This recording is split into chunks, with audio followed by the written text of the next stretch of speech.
दोस्तों नमस्कार। जैसा हमने पिछले वीडियो में देखा कि जो 10 महत्वपूर्ण ऑब्जेक्शंस लगाए गए वक्फ कानून जो नया गवर्नमेंट ऑफ इंडिया लेके आई है, उसमें से 3 की हमने चर्चा करी।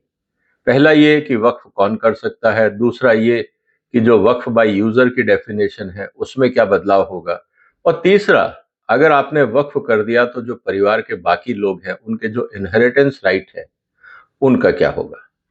अब हम बात कर रहे हैं चौथे मुद्दे को, उसका ये कि जो गवर्नमेंट लैंड है उसको सरकार ने कहा है हम नॉन वक्फ डिक्लेयर करेंगे, मतलब वो वक्फ जमीन नहीं हो सकती अगर वो सरकारी जमीन है। इसको लेकर ऐतराज सबसे बड़ा ये था कि साहब, जब ऑलरेडी वक्फ प्रॉपर्टी डिक्लेयर हो गई है अब सरकार उसको क्यों छेड़खानी करना चाहती है। अब इसमें जो रजिस्ट्रेशन हो गया या वक्फ बोर्ड ने डिक्लेयर कर दिया कि ये वक्फ की जमीन है, अब सरकार उसमें क्यों छेड़खानी करेगी। इस पे सरकार का ये कहना था, देखिए वक्फ डिक्लेयर किसने किया, एक बोर्ड बना। बोर्ड ने अपने आप ही सु मोटो की जमीन देखी, उसको वक्फ डिक्लेयर कर दिया। आपने एक कमिश्नर भेजा, उसने कहा हाँ जी ये वक्फ की जमीन है, आपने उसको रजिस्टर कर लिया। किसी ने आपको दान दी थी? नहीं दी थी। किसी से आपने पूछा? नहीं पूछा। सरकारी जमीन का मालिकाना हक किसका है? सरकार का। क्या सरकार ने आपको वक्फ डीड दी कि हम अपनी जमीन वक्फ करना चाह रहे हैं? ये भी नहीं है। तो फिर वो वक्फ की जमीन क्यों हो गई? ऑपोजिशन लोगों का ये कहना है कि भाई देखिए, जब वक्फ डिक्लेयर हो गई तो हो गई, once a waqf is always a वक्फ।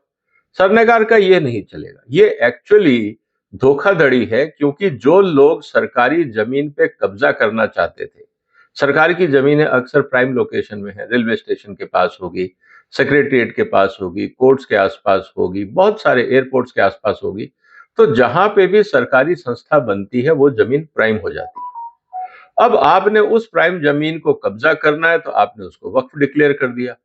और वो वक्फ प्रॉपर्टी डिक्लेयर होने से क्या हुआ, अब आप कहते हो जी अब इस पे सरकार का अधिकार नहीं हुआ, अब ये वक्फ की हो गई।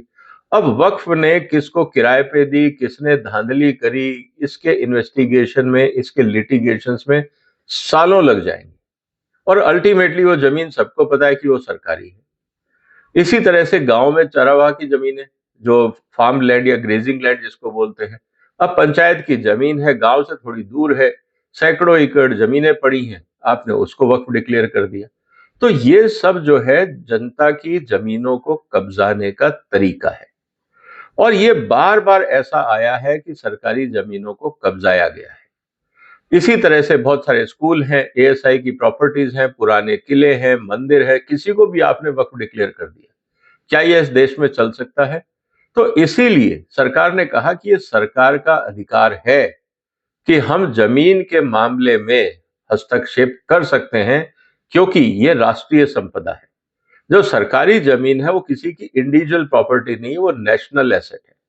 और नेशनल एसेट को इस तरह के अनधिकृत कब्जों से बचाना और उसको राष्ट्र के उपयोग में लाना, ये सरकार की जिम्मेवारी है। हम वही कर रहे हैं। और जहां तक बात है वक्फ डिक्लेयर करने का, तो वक्फ जो डॉक्यूमेंटेशन हुआ है, ये अपने आप में वक्फ बाय यूजर, वक्फ प्रॉपर्टी बना बना के इन्होंने सरकारी जमीनों पे कब्जा किया है, जो गैर कानूनी है, कानूनी रूप से भी गैर कानूनी है। इसीलिए अगर मान लीजिए सरकार ने किसी जमीन को गैर वक्फ घोषित किया या कहा कि ये सरकारी जमीन है, और आपको लगता है कि ये वास्तव में वक्फ की जमीन है, तो आप कोर्ट चले जाइए ना। हमने तो इसमें हाई कोर्ट का प्रोविजन किया है। आप अपने एविडेंस लेके हाई कोर्ट में चले जाइए कि ये वक्फ की जमीन थी, सरकार ने इसको वापस ले ली, अब ये गलत है। अब जो फैसला कोर्ट का होगा वो सबको मान्य होगा। तो इसमें सरकार ने गलत क्या किया, ये था चौथा मुद्दा। पांचवा, disregard for natural justice and tribunal power.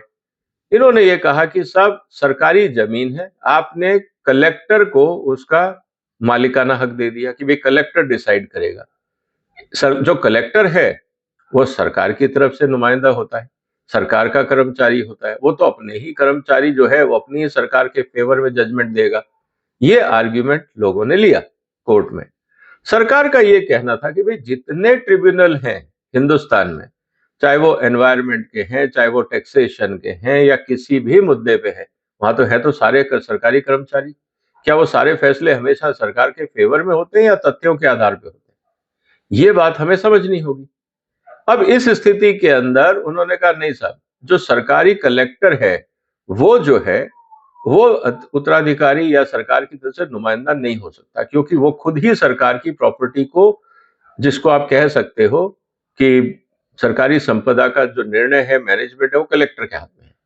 अब यहाँ पे कलेक्टर ही खुद निर्णय ले रहा है, तो ये भी जिसको आप कह सकते हैं कि अपने ही मुद्दे में, अपने ही केस के अंदर आप खुद ही जज हो गए, आप खुद ही डॉक्यूमेंट दे रहे हो और खुद ही निर्णय ले रहे हो।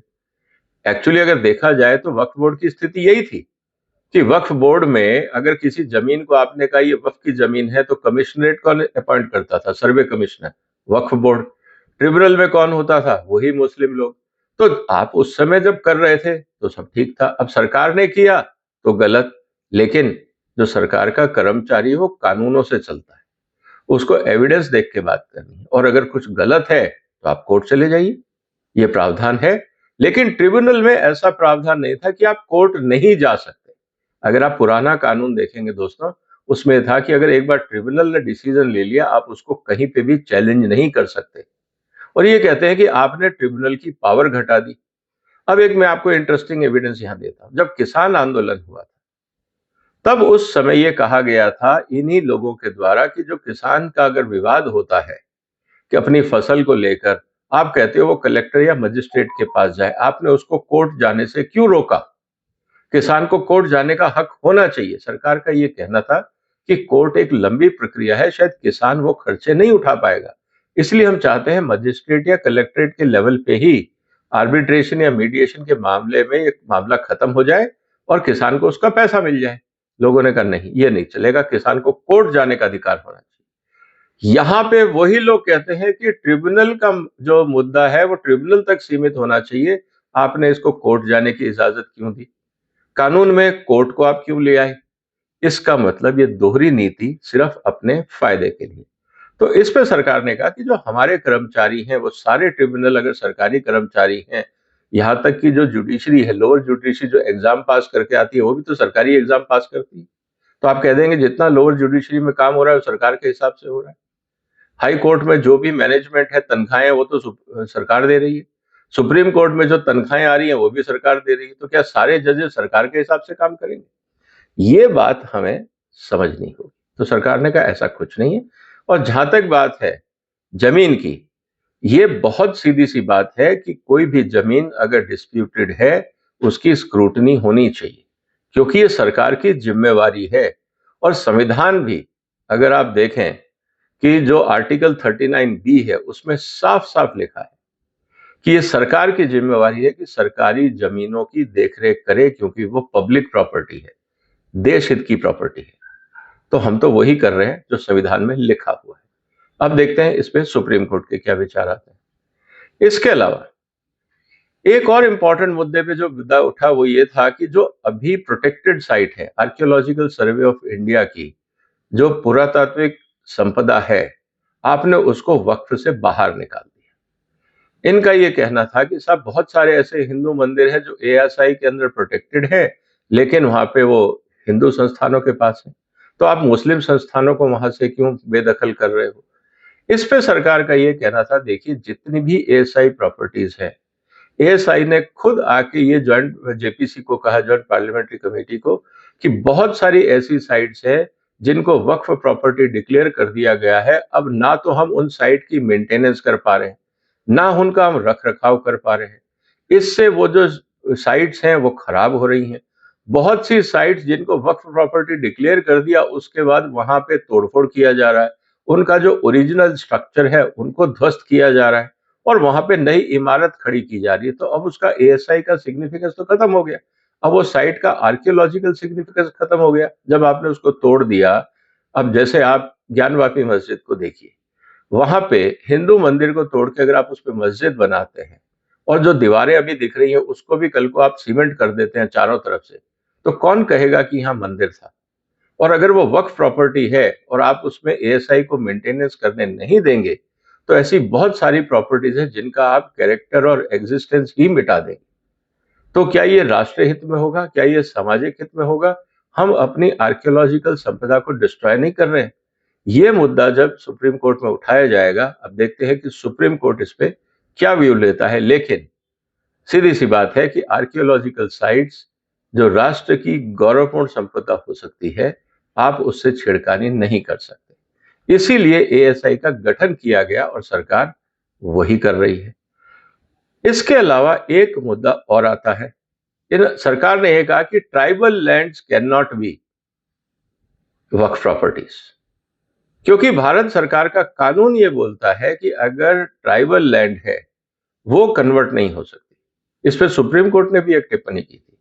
उन्होंने कहा था कि बहुत सारे कानूनों में लिखा हुआ है कि tribal land can not be converted without permission. अगर आप ये कह रहे हो कि शेड्यूल्ड ट्राइब की लैंड है और आपने उसको वक्फ डिक्लेयर कर लिया, तो ये कैसे होगा? उन्होंने कहा कि जी अगर कोई ट्राइब है जो मुस्लिम बन जाता है या मुस्लिम इस्लाम को प्रैक्टिस करता है, तो कहने का मतलब ये है कि अगर वो ट्राइब है तो वो ट्राइब है। धर्म वो कोई भी अपनाए, वो क्रिश्चियनिटी अपनाए, इस्लाम अपनाए, हिंदुइज्म अपनाए, बौद्धिज्म अपनाए, वो अलग मुद्दा है। लेकिन अगर वो ट्राइबल लैंड है, उसकी परमिशन मैंडेटरी है, ये कानून है। अगर अब आप ये बोलते हो कि साहब ये चीजें हम वक्फ में डिक्लेयर कर देते हैं और बाकी कानून निरस्त हो जाए, तो क्या जो ट्राइबल लैंड के लिए कानून बना है भारत सरकार के संविधान में शेड्यूल 5 और 6 के अंदर, जहां साफ साफ लिखा हुआ है कि there is a distinct identity of tribal lands, आप उसको नहीं कन्वर्ट कर सकते, तब क्या होगा? तो अगर हम वक्फ के हिसाब से चलेंगे तो हम संविधान का उल्लंघन कर रहे हैं।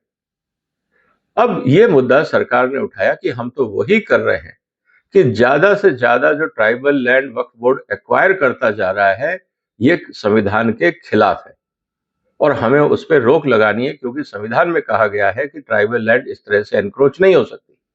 तो क्या हम गलत कर रहे हैं? ये था 7वां मुद्दा। उम्मीद है दोस्तों पहले 3 और इस बार 7 मुद्दे मैंने आपके सामने रखे। वीडियो लंबा ना हो जाए, इसीलिए तीसरे वीडियो का इंतजार करिए, जिसमें मैं बाकी 3 मुद्दे आपके साथ चर्चा करने वाला हूं। उम्मीद है आपको ये चर्चा पसंद आ रही होगी और इस मुद्दे पे 5 मई को जब सुप्रीम कोर्ट में सुनवाई होगी, तब हम देखेंगे कि मुद्दा क्या है और सुप्रीम कोर्ट इनको कैसे नजर से देखता है। आपने वक्त निकाला, आपका धन्यवाद। अगले वीडियो में फिर मुलाकात होती है, 3 और मुद्दों पे चर्चा होगी और देखते हैं कि ये पूरा वक्फ का मुद्दा जो है, जो ऑब्जेक्शंस है वो क्या है और सरकार की दलीलें क्या है। इंतजार करिए अगले वीडियो का, तब तक अपना ध्यान रखिएगा। फिलहाल वंदे मातरम।